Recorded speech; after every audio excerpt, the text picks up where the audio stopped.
I didn't fully appreciate Foundation on my first read, or even my second. But after my third time through the series, it became obvious that it's not just a story about collapsing empires. It's a study of how power is built, how it's maintained, and how it is disrupted. And I've always loved the premise of it. The idea of psychohistory, a science capable of predicting the rise and fall of civilizations.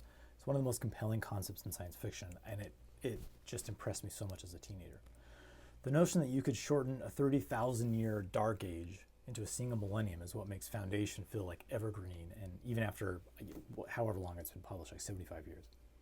Beneath that like grand sweep of galactic history, Asimov is doing something more specific that I really started to appreciate. He shows us how political power is constructed through control of a couple key levers. First, the Foundation maintains a technological monopoly. Then it consolidates religious authority, transforming advanced science into like a sacred ritual for even its neighboring systems, and that kind of wrests control away from the empire. Later, it secures dominance through economic dependency. So it's technology, religion, and economics. These aren't just plot devices, they're mechanisms of power, and I think Asimov knew that. And they were just as relevant in Asimov's Cold War world as they are to us today. And then comes the mule. The mule doesn't outthink psychohistory, he bypasses it. He introduces charisma, emotional domination, something Harry Seldon, the guy who came up with psychohistory, his statistical models never accounted for. The technocracy never accounted for that. And the mule's appeal is deeply seductive. He can unite the galaxy in years rather than centuries. He offers speed, certainty, and unity. That is the timeless appeal of the strongman.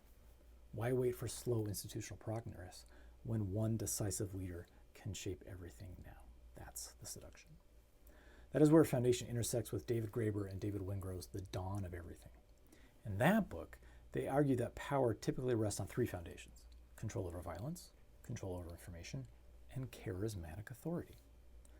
The modern state has mastered all of these. But Graeber and Wengrow also argue that many early societies actively structured themselves to prevent any one person from consolidating those levers permanently. Power, then, was much more fluid. Authority was reversible, and social structure was much more flexible. They describe three freedoms that many early societies exercised: the freedom to move, the freedom to disobey, and the freedom to reconfigure their social order. Put that next to the Foundation, and something interesting emerges when you read these two next to each other. Asimov shows us how centralized power becomes efficient and stabilizing until it becomes vulnerable to concentration in a single personality. Graeber shows us that centralized power was never inevitable in the first place. It's a social arrangement that we agree to, or don't agree to, but it's something that was decided. Both books are asking the same question: who controls the levers of power, and how easily can they be seized?